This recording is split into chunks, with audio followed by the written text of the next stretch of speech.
everybody. I hope you enjoy your lunch. If you get bored, go get more salad or something. So don't bother watching me or listening to me. Please stop me if you have questions. You know what? This is an informal discussion. I'm going to go over things that are common sense, and they are interesting. You know what? The patient and ourselves as provider for asthma. So I make it look like a medical presentation with some trials and stuff, but don't get full of that. You know what? We'll go over very fast, and I'm trying to give you the message how you can get. How many of you have asthma here? Are asthma patient? Okay, so you know what? That's for you, baby. That's it. You know what? I'll speak for you, and I'll try to make you understand how you can get your condition under control better. Asthma is a very big problem, and a lot of people are suffering from asthma. 24.6 million people have a diagnosis of asthma, and a lot of these patients are suffering attacks, are going to the emergency room, are getting admitted in the hospital, and unfortunately, still asthma it's one of the main killer in this country. With all the advanced medicine, advanced medication that we have, still kills children, mainly children, kills adults, and elderly people. So it's a big problem that we have here, and we're trying to find a way to deal with that. Asthma is associated with a lot of morbidity. People are unable to perform the daily work, to go to school. They spend time in the hospital or getting on treatment instead of their symptoms to be treated. For me, asthma it's the way how I'm describing asthma to my patient. Asthma is like high blood pressure. It's a chronic condition. You have it for life, and you have to take care of it.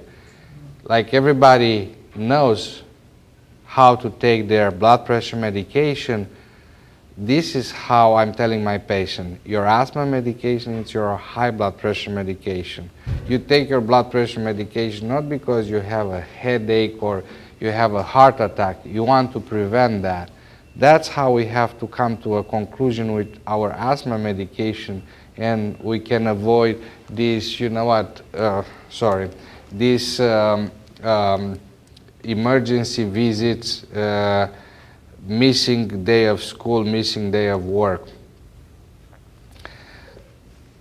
There is a big problem. I'm going to show you why, how I'm coming to this conclusion. Are our patients with asthma being controlled under their current treatments or not? And you're going to see that us as a physician, we don't do enough to ask patients if they have their asthma under control. And you'll see more than half of the patients being in the severe attacks or with severe exacerbation. They think they are fine because that's how their life is. They are used to be short-winded, they are used to cough, that's the normal for them. So you will see how interesting it is. We did a very big trial here, and we interview a lot of people. It was a national survey, all over the United States. 134,000 people were surveyed and stuff like this. We found this very astonishing data that 41% of the patients are uncontrolled. It is not half of them, but almost there. So like we do a 50% good job. You wouldn't go for that with anything in your life. 50% good, flip of a coin. On the patient whose asthma tested uncontrolled based on asthma control test, 85% consider it was somehow or completely controlled. Again, almost flip of a coin. How can we help our patient to understand, if their condition is controlled? Everybody who has asthma has a best friend, a short-acting inhaler, albuterol or Xopenex. this is what most of the time use. The more you use your friend, the worse your asthma is controlled. So we learned that a very simple question to ask is, how many times did you use your albuterol? How many times did you use your rescue inhaler? If you use the rescue inhaler more than 1 or 2 times a day, you are in trouble because you need to be rescued, basically. That's how it is, you know. So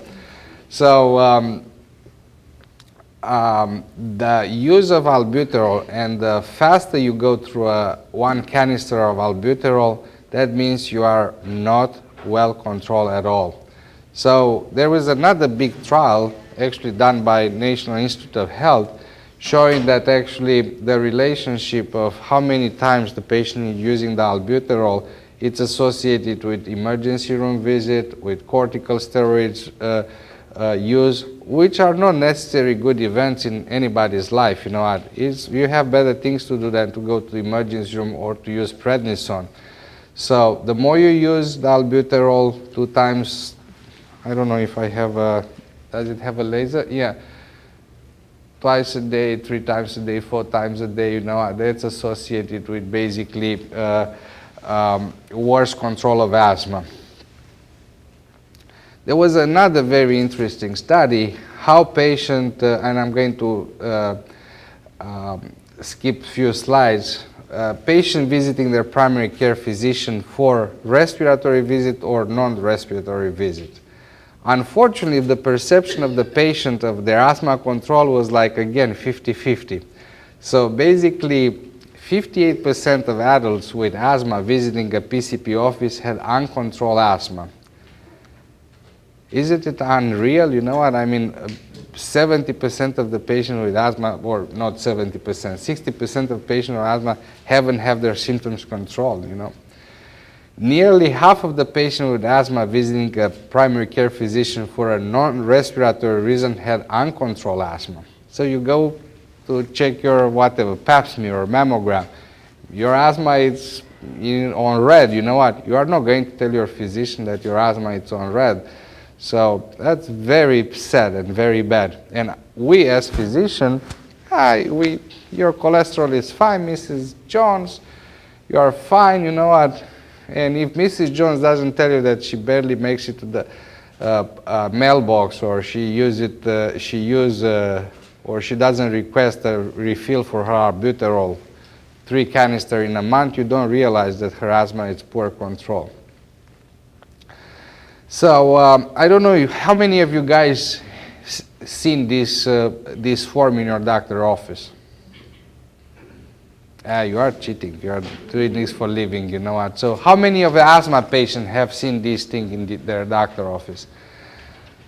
Basically, this is a very simple thing. There are 5 questions, you know, that gives you a very, very good image of how your patient is doing. This is a paper that patient is filling out while waiting to get into a room with a doctor. In the past 4 weeks, how much of the time did your asthma keep you from getting as much done at work, school, or at home? 1, 2, 3, 4, 5. During the past 4 weeks, how often have you had shortness of breath? During the past 4 weeks, how often did your asthma symptoms, wheezing, coughing, shortness of breath, chest tightness, or pain wake you up at night or earlier than usual in the morning? Very important.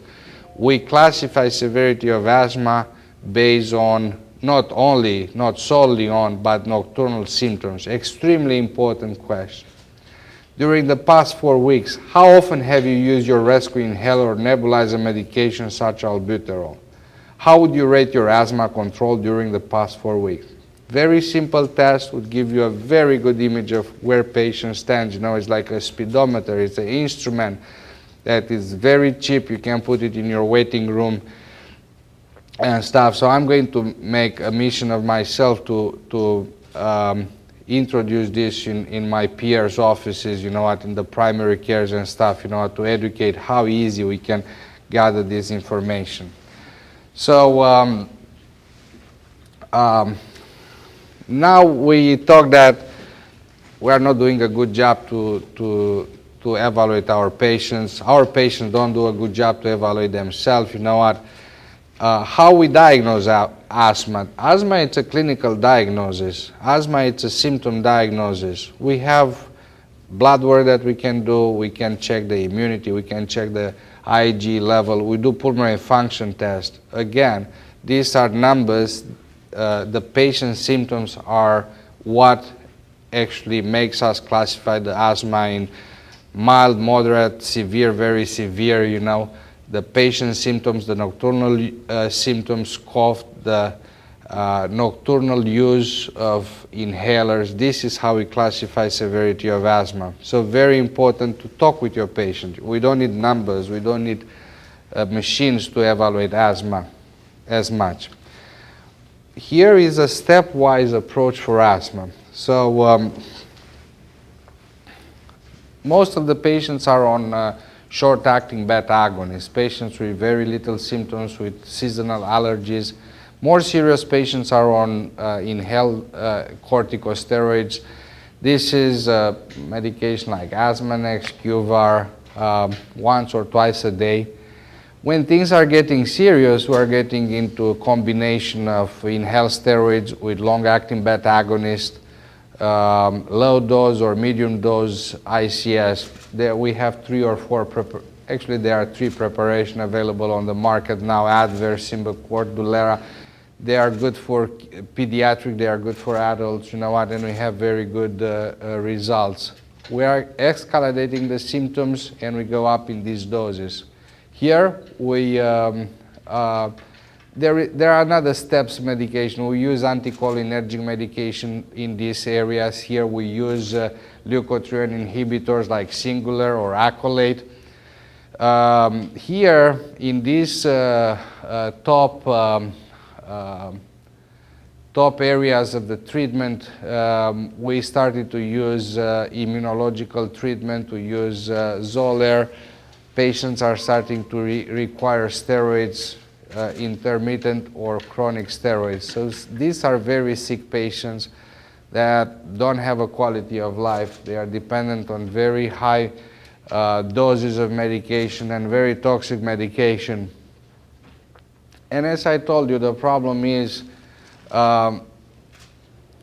we don't recognize, you know what, we don't put this patient on the right type of medication, and patient doesn't help themselves and doesn't help us as a medical provider to cry to us, you know what, so we know exactly what's going on. So that's the reason that asthma treatment, it's a little deceptive in this 2013, you know, the 21st century. I'm going to introduce a new procedure that we're providing here at the Florida Hospital Tampa Lung Institute. So we are doing something that is not a medication. We are doing bronchial thermoplasty. Boy, what a name. So how they came with this name. So let me explain you what bronchial means. Bronchial tree means our respiratory pipes. Thermoplasty, it's is the Greek from energy, thermos, you know, temperature. So basically, we are trying to put some high energy in the our bronchial pipes. And why is that? I'm going to try to explain in plain English and very simple how this procedure came about and how it can help our patient. It's not a medication. It's an outpatient procedure. It's very safe, and it's dedicated to the patients who are very severe, who are in the top 2 letters of that treatment algorithm that I show you. This procedure, what it does, let me step back. What is asthma? Basically, asthma, in 3 words, is increase bronchoconstriction, increase smooth muscle tone for different reasons, is increased secretions for different reasons. I'm not going to go into physiopathological details. This procedure, what they said, you know what, I have my normal airway here, and I have these smooth muscles, you know, and I have these smooth muscles are actually getting dilated or constricted, you know, that's a normal, that normal phenomenon of the organism. In asthma, this bronchial constriction, it's a little bit hyper.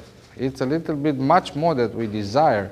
So smoking, exposure to allergens, cold air conditioning, humidity outside can make our smooth muscle show their muscles, you know what, and they are constricted and we are starting to wheeze and be short-winded. And we don't have too much control. They are smooth muscles. They are not, you know, our biceps that we can pump iron. You know, these muscles are under the very deep control of the vegetative system. So the medication does a good job and does not, you know, and more or less, you know, does a bad job. So what this technology is about, I said, what about if I stone these muscles a little bit? What if I give them a jolt of energy, radio frequency energy, so they are not so hyper, you know what? They, you know, like when you put a barking collar on your dog, you know, my dog is nice, so I don't do that, but some people do. You know, the same thing, you know, so they came up with this idea, what about if we put this frequency that is going to stop the you know, nervous transmission to the muscles and is going to stun a little bit the muscle. And what they do, it looks like it's working. Basically, reduce airway smooth muscles, reduce bronchoconstriction, reduce asthma exacerbation, and improve asthma quality of life. Bingo, look, something is working. Something is working for asthma. So how we are doing this procedure?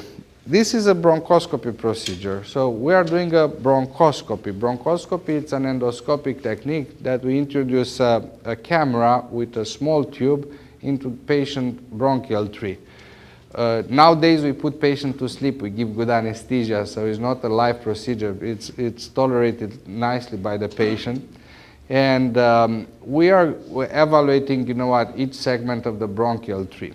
Through this bronchoscope, we come up with this little catheter, you know what, I mean, how does it look? Like an umbrella maybe, or something, you know. So this is the probe that it's very small. It goes through the working channel of the bronchoscope. So we go by the limit of visualization in the bronchial tree, and this is helping us to get very nice feed with bronchial lumen.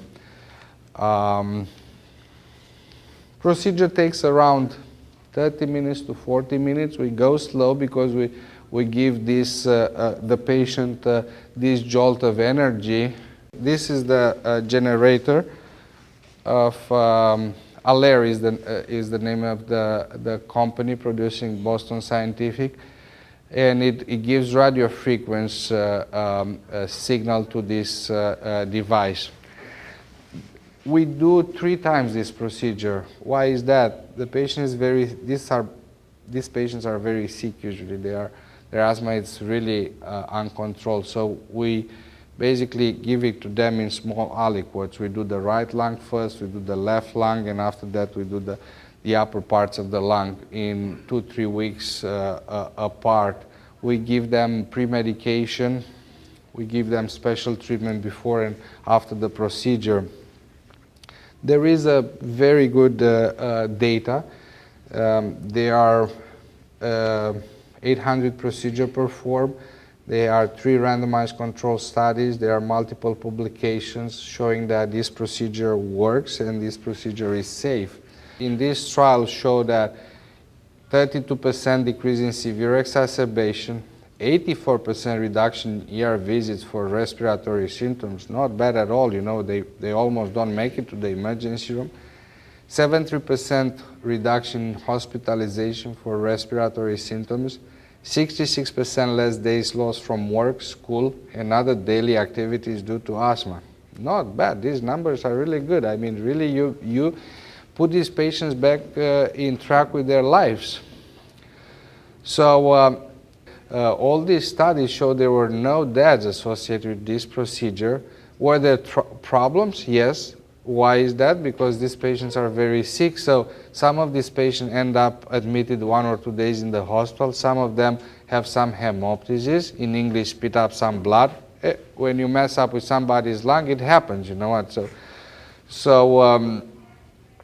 And what's even better, looks like the effectiveness of the procedure lasted after 2 years.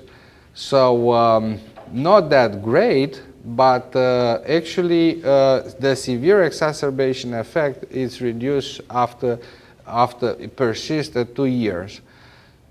So yeah, we have an effective procedure, we have a safe procedure, we have an outpatient procedure that patient with gut help goes home, you know, right away after the procedure when he wakes up for anesthesia. It's something that I would, you know, recommend to my patient with no shadow, you know. I already told you this, it's a safe procedure. There are some numbers. Take my word, if you want, you know, I can put this patient online so you can go or that. Again, you know, patient selection is very important, so that's the key. You know, the very sick patients, they are not controlled. In United States, I think it's approved only above 18 years of old. Is it in Europe approved lower? Not yet. So 18, you know, that's the indication.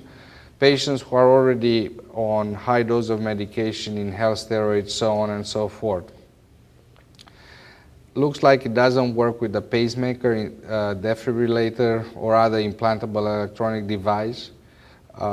Sensitivity to anesthesia, and patients who have been previously treated with allergy system. So not too many contraindication.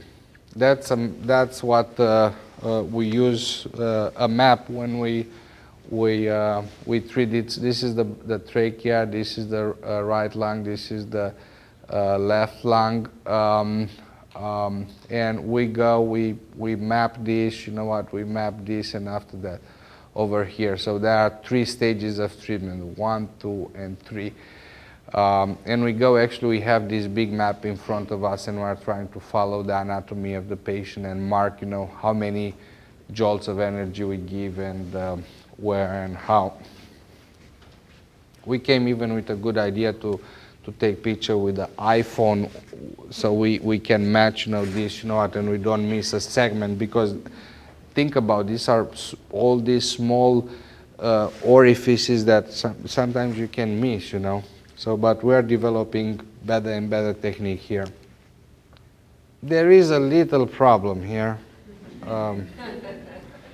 It's a little expensive, and the insurance companies, like any new thing, you know what, you have to convince them a little bit. So we have a little problem that we are working on it. But let me give you an example here.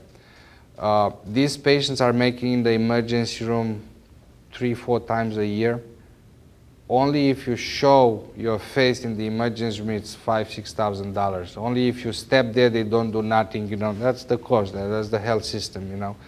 So only this procedure can save so much of the money that these patients of ours are spending, you know, resources going to the hospital, in the emergency room, not going to work and stuff like this. So yes, it's a little bit relatively expensive. That's what I'm bringing these examples, because actually I don't think it's expensive. You know what, you do a procedure, patients might come out of some of their medication, patient can go back to work, patient can save time going to the emergency room and to being hospitalized. So I think if you look at the big picture, it's not expensive, but there might be a problem. This being said, there is help from the company, you know what, they are trying to help us to do this dirty work with the insurance. So they took that upon themselves, you know, this fight with the insurance company. So that's very appreciated. I think it's a good service for the patient. It's not advertising for them. I don't work for Boston Scientific, you know, and but I think that's very nice gesture for the patient. And I'm going to wait for questions. That's a very good question. You put the ball for me at the net here. So I want to meet you and thank you. So there, you know what? We have this part of our anatomy, the neck, yeah, the upper airway. So usually, and unfortunately, I'm going to tell you why unfortunately it's happening. We have basically, most of the people have 4 disorders. They have asthma, they have sleep apnea, they have acid reflux, hiatal hernia, esophagitis, and they have postnasal drip, chronic allergies and stuff like this. And we have actually the 5th one, eosinophilic bronchitis and eosinophilic esophagitis. So most of the time, most of my patients, you know what, I receive patients that are coughing their brains off, you know what, for years. Nobody can figure out what's happening. And, you know, some they are treated for GERD, they got better, they start the treatment, they are treated for postnasal drip by ENT, gets better a little bit, goes back. If you don't treat these 4 entities in the same time, you know what, patient is going to relapse very soon. So basically, think about you have 4 Greek guys, you know what, nasty, you know what, dancing, you know, around the room. If you don't tackle all these entities, you are going to relapse. It's a good question. People with asthma is, sleep apnea is named sleep disorder breathing. Asthma is worse in the sleep. You people are having their heart attack in the morning between 2 and 5 o'clock, you know what, everything gets worse during the sleep. The breathing, the heart, the congestive heart failure, the arrhythmias, the atrial fibrillation comes in the night. So there is a big relationship. But not only with that, your reflux needs to be controlled, your allergies needs to be controlled and stuff like this. So that's why it's important to listen to the patient, to listen to the symptoms, you know what, the body tells you more, you know what, if you pay attention to it. Asthma is a constriction of the bronchial tree and of the bronchial pipes. You are able to breathe in, you are not able to breathe out. You are doing hyperinflation, like you have a balloon and make it bigger and bigger. Paradoxically, CPAP, whom you are giving a positive pressure, actually open up enough the airway that you can breathe in and out. We use CPAP or BiPAP in acute asthma exacerbation, and we are able not to intubate the patient. We are able to keep the patient out of ventilator.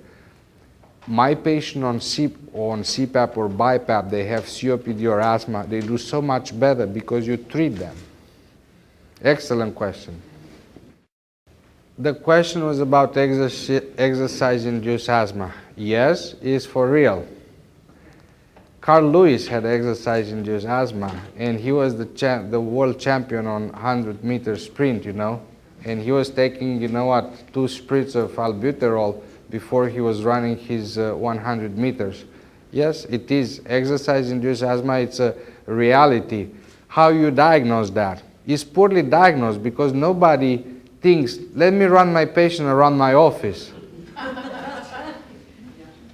How we are going to elicit exercise-induced asthma if you don't elicit the trigger, you know what? So yes, it is, you know what, the symptoms are very typical. The diagnosis, you have to basically stimulate it to trigger the thing. So what I'm doing, I'm having my patient coming in the morning first thing because otherwise it's hot. We live in Florida, so, and I'm having them take some runs around the office, and we can prove that they have a significant bronchial reactivity. The treatment, very simple.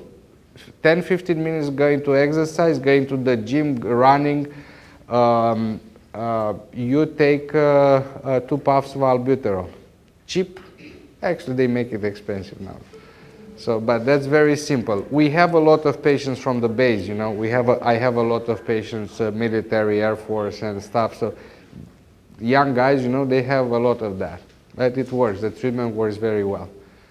Again, you have to make sure, you know what, you are not having other issues like sleep apnea, like eosinophilic bronchitis or esophagitis, allergies. So there are some kind of things that can mask it, but thank you. The question was, can long-term allergies turn into asthma? Yes. Asthma, it's two types, intrinsic asthma and extrinsic asthma. Extrinsic asthma, it's brought by allergies. So basically, you are susceptible to allergies, and if you're exposed to allergies, your body is going to respond, fight the allergies. The intrinsic asthma, your immune system, it's a little bit off. So it triggers a, kind of a immunologic reaction to your own body and makes it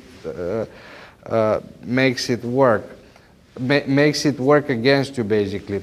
So allergies, like any other chronic condition, are triggering a lot of inflammation in the body, are triggering a lot of soldiers. The white blood cells are coming to fight what's triggering it. And like in any war field, you're going to leave a mess. You are fighting, you are gunning, the bacteria, the allergen, the smoke particles. So you're going to leave a mess there. You're going to leave a lot of mediators that triggers remodeling of the lung. We have this concept like remodeling of the heart. We have remodeling of the lung, which is a fibrosis, is a process of repair that is not organized, a disorganized repair of the lung. You are more susceptible to develop more infection. You are going into the similar pathology like the chronic obstructive pulmonary disease, the smoker are. So if you have long-standing asthma, you are getting into the same tree like a COPD or emphysema patient has. Behaves like that. So it needs to be treated, and we have ways to treat it. Or, yes, you can pre-medicate. So basically, looks like this is this extrinsic asthma. Exposure to allergen triggers a very bad response of the organism. So what the patient can do, they can take the albuterol. You can do a histaminic blockade. So basically, you can give them a Claritin or Zyrtec or something like that. And I would throw up a little bit H2 blocker like a Pepsid, which is for acid reflux. But in very severe allergenic people, both receptors, H1 and H2, are involved. And of course, they can take some steroids, to really block it. So, but again, the dogs are not that bad. The dogs are not that allergenics, like cats or something like that. So it's kind of strange. Probably his asthma is not controlled, not because of your dogs or anything like that. It's not controlled, period. Okay. The question was, is asthma and eczema connected? Yes, it is. Actually, there is a syndrome: nasal polyps, aspirin allergy, eczema, and asthma. So basically, this is when your immune system is going berserk. Why is that? Skin, it's the front line of defense of the body, yeah, against anything, yeah. Your skin protects you from allergen, from heat, from everything. Lungs are the same. Basically, your lungs is the first line of defense. When you breathe in, you have particles of dust, bacteria, viruses, and stuff like this.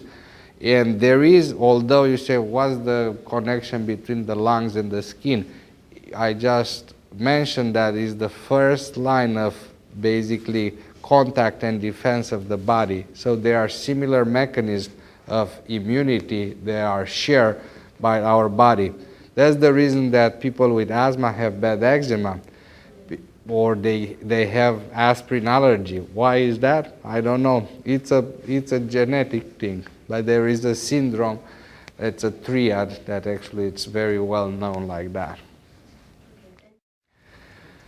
Yeah, you can use, you know, to inherit some money, not your eczema, you know what, your genetics. So unfortunately, it can pass, you know, the other generation. It depends how much is not a game, but it's a very scientific way when these disorders are transmitted. It can pass, and there are families with they have asthma, or you can have, oh yeah, my grandmother or my mom had eczema, you know, so bad, but I have asthma. So it's important to ask the patient this question. It's part of the a good history taking on the patient. Asthma, uncontrolled asthma, it's a big contraindication for diving. So it's not a very good idea to dive with if your lungs are not in good shape. That's a no. I mean, if you wheeze, if you have symptoms, you should stay, you know, and help the people to get off their tanks, you know, their wetsuits and stuff, enjoy life, you know, the sun, but not go under the water. A bad thing can happen, and not only that, I mean, what's happening when the pressure goes down, you dissolve more nitrogen in your system, and it can give a lot of complication. If you have asthma and it's controlled, you can dive. If you are symptomatic with asthma, you shouldn't. So the person has really... The problem is like this. Most of the time, people are doing what their body allows them to do, you know. So you don't go overboard. Your body tells you, stop here. That's, for example, my COPD ladies, they never say I'm short of breath, because they go from here to here, and they know if they go up to there, they are going to be short-winded. So the question was if asthma and cardiac problems are connected, or asthma and palpitation. The answer is yes, yes, and yes. So there is a misconception of cardiac asthma. When patients with cardiac problem, aka congestive heart failure, are behaving like asthma patients. They have wheezing, coughing, congestion, stuff like this. This is not asthma, this is congestive heart failure and pulmonary edema. But it's have the same symptoms like asthma, so cardiac asthma. If there is any association between asthma and palpitation, yes. Why is that? Because the treatment of asthma, albuterol, or Zopenex, or formoterol in Advair, Symbicort, or Dulera, you know, so long-acting beta agonists are stimulating the heart. So when the patient is using albuterol, their heart is going to race. Albuterol, it's a alpha-1 and beta-1 stimulant. It's not selective, basically. So you give yourself a medication that stimulates the heart. And the more you use it, the worse you're going to be. The worse your heart is going to race. And that's the reason that we are not allowed to use long-acting beta agonist alone in asthma, because it produces deaths, cardiac death. So we are not allowed to use in kids. We are not allowed to use in alone long-acting beta agonist. So it's a big relationship and very. But asthma itself, you know what? Can it give palpitation? Yeah, more for anxiety, hypoxemia. Very less, but the treatment of asthma can really hurt the heart. You know, asthma is very tricky. You know what? You can have it as a kid, you outgrew it, you get back to you. I have patients 8 years old develop asthma, you know, so it can be any way. But any change in your pattern of life of any kind, you know what, like you're used to be in good shape, all of a sudden you don't feel to go to the gym maybe once every 2 weeks. Something is happening, you know, because the body tells you subliminal that something is going on, you know what. Why asthma or eczema goes away, you outgrew it, you know what, from baby and toddler to childhood. Why is that? Because your immune system gets used and can fight it. So around 5 or 6 years of age, your immune system is maturing. So how we know that? We have a big activity. You are new in life, so you have to get exposed to a lot of allergens, to a lot of disorders, we get our vaccination, you know what, which is a little cheating, you know what, but, well, you know, in 1900, 7 out of 10 kids were dead, you know, because they didn't have the vaccination. Now we are afraid about autism, you know, with vaccination. That's another story. But the immune system is getting trained. It's like, you know what, you train for your marathon. And you're going to start running 1 mile, 2 miles, you know, until you go to the whole 44 kilometers, you know what, like 22 miles is going to take a while. This is happening at the age of 5 or 6. Your thymus, you know, behind the bone stem, we have a big lymphogenic organ. Your tonsils, you know what, this is why the tonsils are big in kids, because actually these are, you know what, places, this is like a Fort Knox, you know what, this is where your soldiers are staying. This is why the polyps are big in kids, because we need that. They are places, boot camps for the white blood cells, you know what. At the age of 5 or 6, you learn, and everything goes down, you know what. And so it's a very well-known process, and hopefully it's going to happen soon with your boy. So.